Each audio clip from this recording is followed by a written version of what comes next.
अस्सलाम वालेकुम दोस्तों, how to make your own bundle in Jazz के सिम के ऊपर आप ख़ुद से अपना बंडल बना सकते हैं। जितनी आपकी रिक्वायरमेंट है, हफ़्ते का लगाना चाहेंगे, 2 हफ़्ते का लगाना चाहेंगे, 3 हफ़्ते का, महीने का और मंथली वीकली किस किस्म का जो पैकेज आपको जैज़ का चाहिए होगा वो आप ख़ुद से अपना पैकेज बना सकते हैं इस समोसा ऐप के ऊपर, जैज़ वर्ल्ड ऐप को इस्तेमाल करते हुए। तो उससे आपने क्लिक करना है पैकेजेस के ऊपर।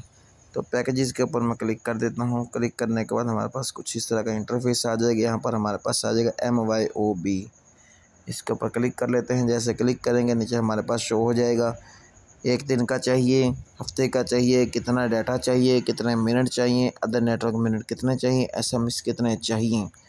यानी कि मैं फॉर एग्ज़ाम्पल सेलेक्ट करता हूँ यहाँ से, मुझे जी 7 दिन का चाहिए, 7 दिन का चाहिए। डाटा मुझे चाहिए जी 2000 MB, 6000 MB मुझे डाटा चाहिए। मिनट चाहिए मुझे जैज़ के 1000, अदर नेटवर्क चाहिए मुझे 150, SMS मुझे नहीं चाहिए। और ये मैं इसको क्रिएट करना चाहूँगा। ये इस तरह से बंडल का नाम भी लिख दूँगा, क्या नाम लिखना है कि HB मैं लिख लेता हूँ। ऐसे बंडल का नाम सेलेक्ट करेंगे, जैसे आप इसको ओके करेंगे तो आपके पास इसका टोटल बैलेंस आ जाएगा। तो आपके अकाउंट से उतना रिचार्ज हो जाएगा और आप जो है एक्टिवेट के ऊपर, सब्सक्राइब के ऊपर क्लिक करेंगे तो आपका पैकेज सक्सेसफुली एक्टिवेट हो जाएगा।